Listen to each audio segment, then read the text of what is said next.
The dense twilight air of the alien planet pressed heavily around Evan as he maneuvered through the undergrowth. He brushed aside twisted vines and ducking beneath massive ferns. He'd traveled far from his camp, drawn by the allure of an ancient ruin visible from the nearby cliffs. His curiosity about the unknown had led him to countless worlds, but this one felt uneasy. The locals he had spoken to in a nearby sector warned of strange energies emanating from this site, but no one had ventured here in generations. Evan's pulse quickened as he finally caught sight of the ruin.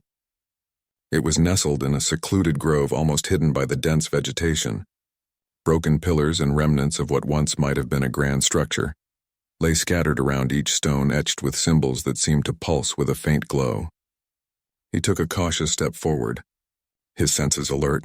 There was an energy here, an undeniable presence that seemed to pull him further into the heart of the ruins. At the center of the grove, he saw her. The statue stood tall and alone, partially hidden behind twisting vines. The figure carved in stone was like nothing Evan had ever seen, graceful and hauntingly beautiful. With an otherworldly elegance that captivated him instantly, she appeared to be mid-motion, her arms extended, her face tilted slightly upward with closed eyes as if she were frozen in the act of looking toward the sky. Long, stone-carved hair flowed over her shoulders and down her back, and her expression was serene, almost peaceful, but with an unmistakable hint of sorrow. He took a few tentative steps closer, his gaze fixed on the figure. His breath hitched.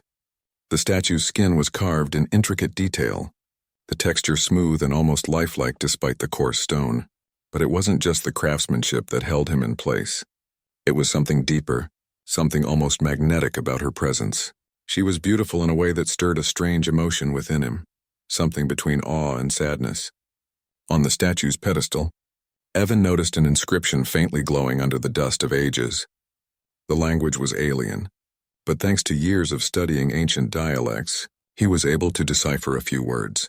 He knelt down, brushing away some dirt, and traced his fingers along the script. Veiled in stone, awaiting the brave. Only the true of heart shall lift the curse, freeing the soul within. A curse? He read the words again, feeling the weight of them. The locals had mentioned a mysterious veiled one, though the tales were vague and fragmented. As he stood, he placed a tentative hand on the statue's arm, the stone cool beneath his fingers.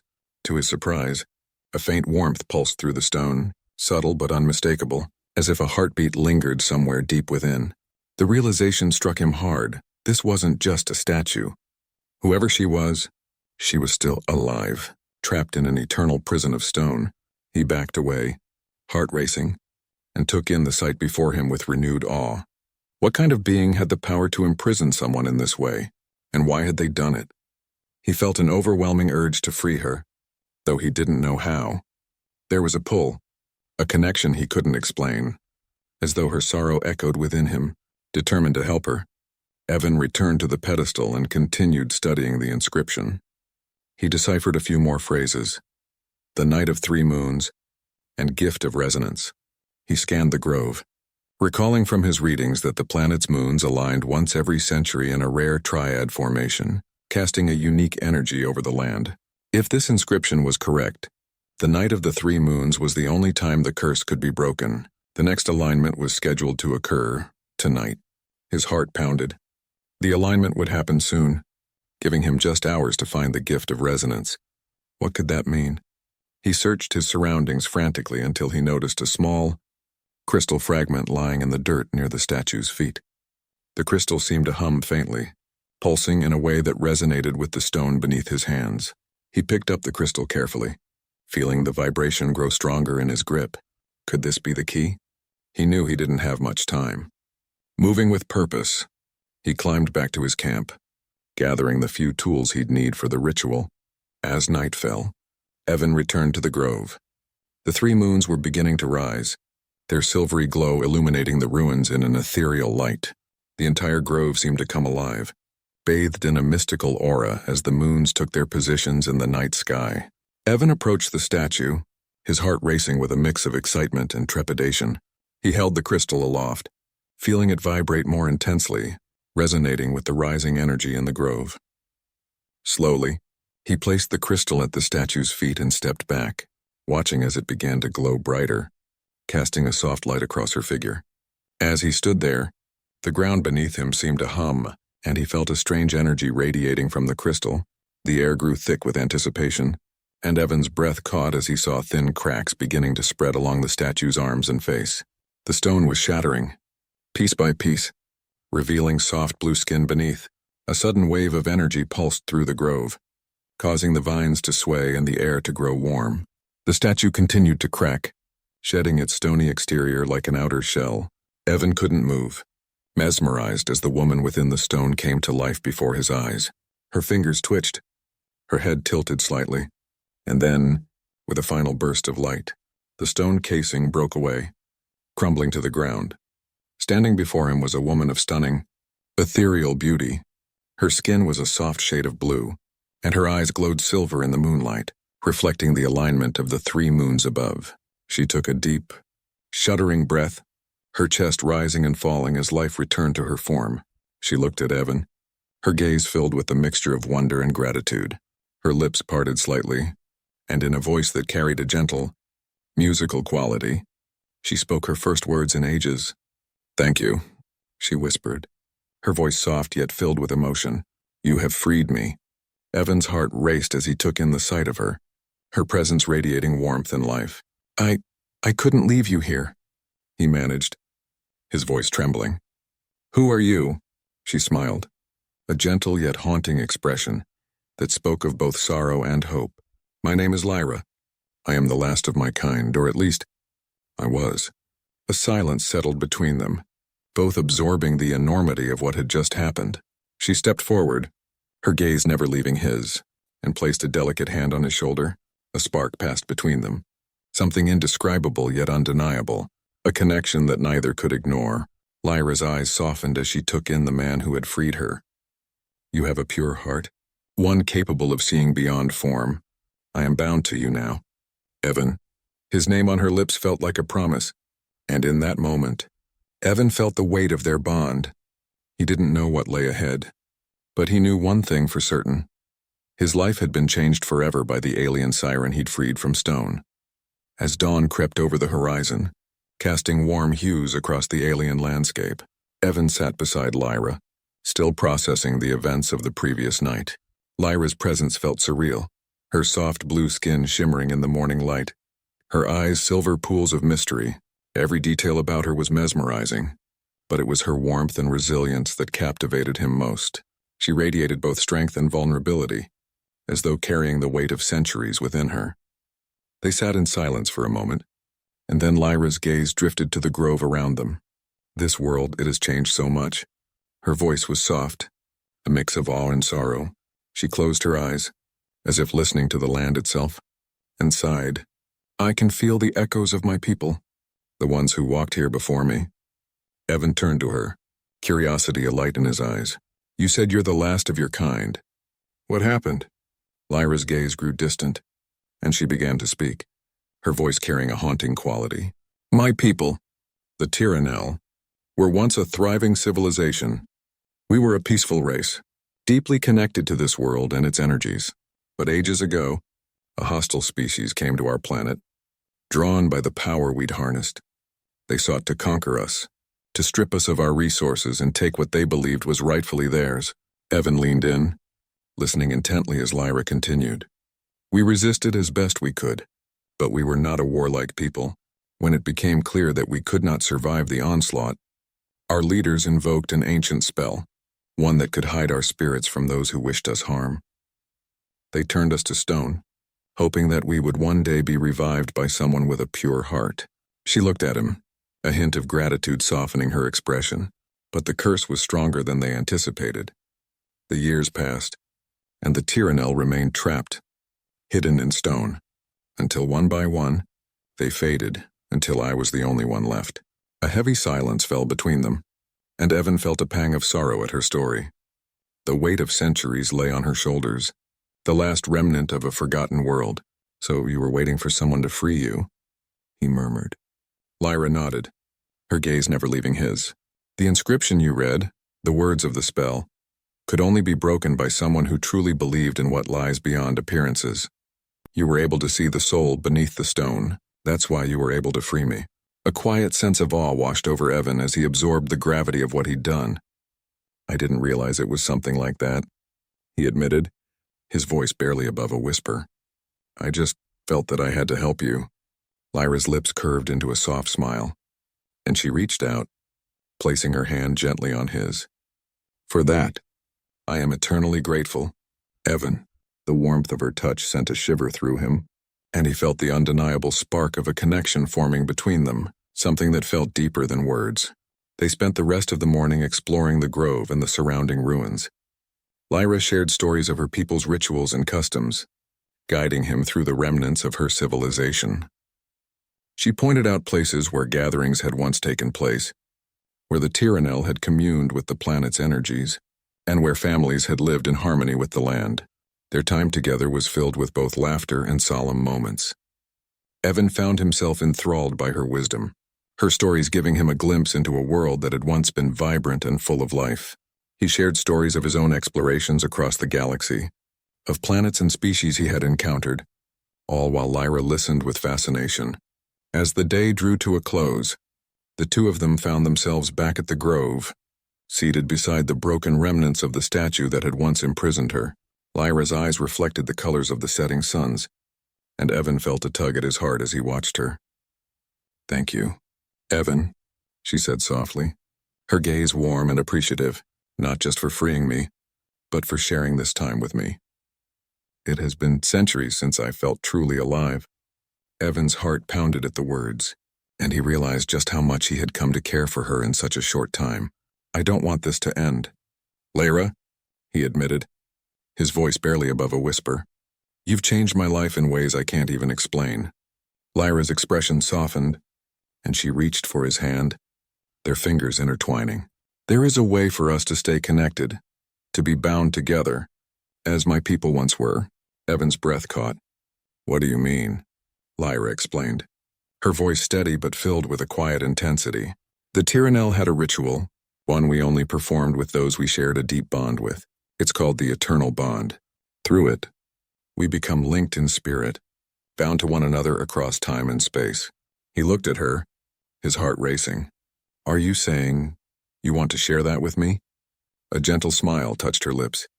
Yes, Evan, if you wish it, we can share the Eternal Bond.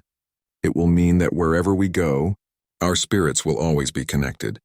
But it is a choice only you can make. Evan's mind swirled with emotion, gratitude, wonder, and an overwhelming sense of affection for this mysterious woman. He knew that what he felt was more than just fascination.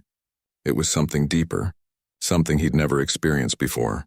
He met her gaze, his voice steady as he spoke. I want this. Lyra, I want to be bound to you.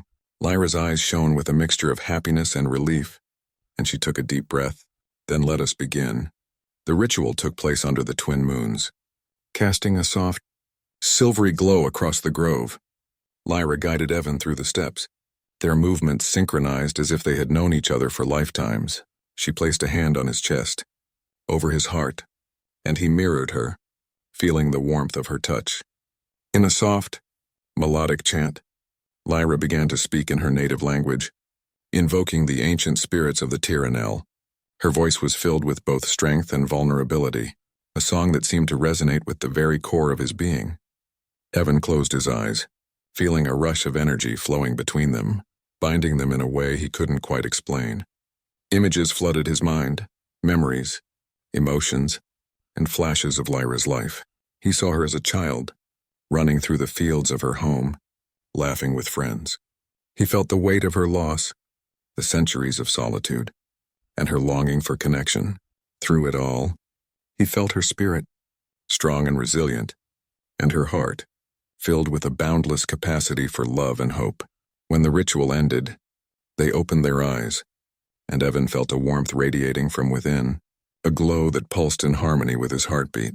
He looked at Lyra, and he could feel her presence within him, as though they were two parts of a single whole. They shared a quiet moment of understanding, their bond unbreakable, their spirits forever entwined. I can feel you, Evan whispered, his voice filled with awe. You're a part of me now. Lyra's smile was tender as she touched his cheek. And you are a part of me. Evan, wherever we go, we will always be connected. They sat together under the moonlit sky, their bond a silent promise of love, resilience, and an eternal companionship that neither time nor distance could sever.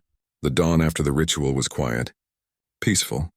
Evan awoke with a new sense of warmth radiating from his chest, a comforting presence that he knew was Lyra's spirit, now forever connected to his own. He glanced over to see Lyra already awake, seated at the edge of the grove, watching the twin suns slowly rise over the alien horizon. Her expression was one of serene contentment, her silver eyes glowing faintly in the early light.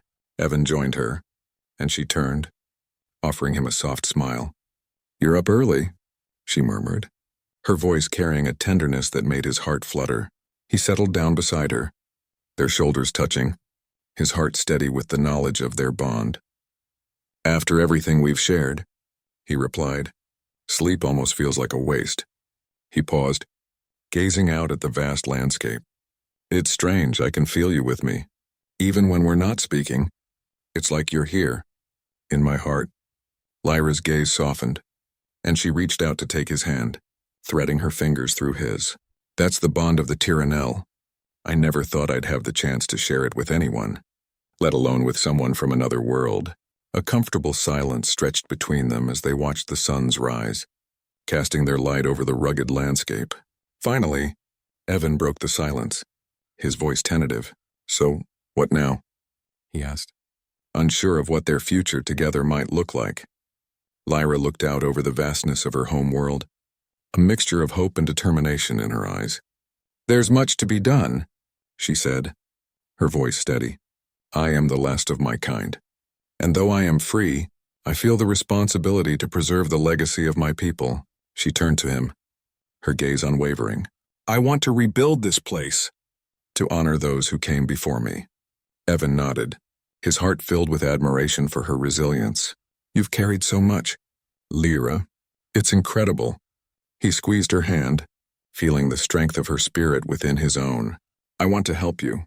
If that means staying here and working with you to rebuild, then I'm ready." A soft smile broke across Lyra's face, and she leaned closer, resting her head against his shoulder. "Are you certain, Evan? This world is beautiful, but it is isolated. You would be giving up everything you know, your life among the stars, the freedom of your explorations." He thought for a moment, taking in the peaceful surroundings, the beauty of the land, and the companionship he'd found in Lyra. It was true that he'd spent years exploring the galaxy, seeking adventure and discovery in every corner of the universe, but nothing he had ever found felt as fulfilling or as meaningful as the connection he'd formed with Lyra. "My journey brought me to you," he said quietly, reaching out to brush a strand of her hair behind her ear.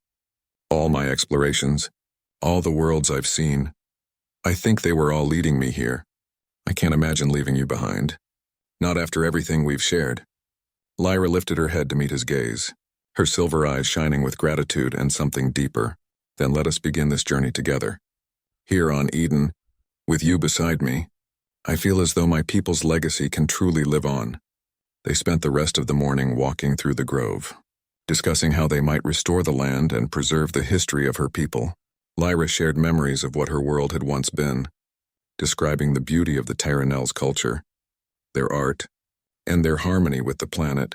She pointed out places where rituals had taken place, where her people had gathered to celebrate the cycles of life, and where families had once thrived in unity. As they walked, Evan noticed remnants of her people, small artifacts hidden within the ruins, fragments of intricate carvings, and pieces of ancient jewelry, all telling a story of a civilization that had been frozen in time. Lyra gently brushed her fingers over each item, a wistful smile on her face, and Evan could feel the flood of emotions each piece evoked within her. Their explorations led them to a secluded spot in the grove, where an old well lay hidden beneath layers of foliage. Lyra explained that this well had been a sacred place for her people, a source of healing and wisdom.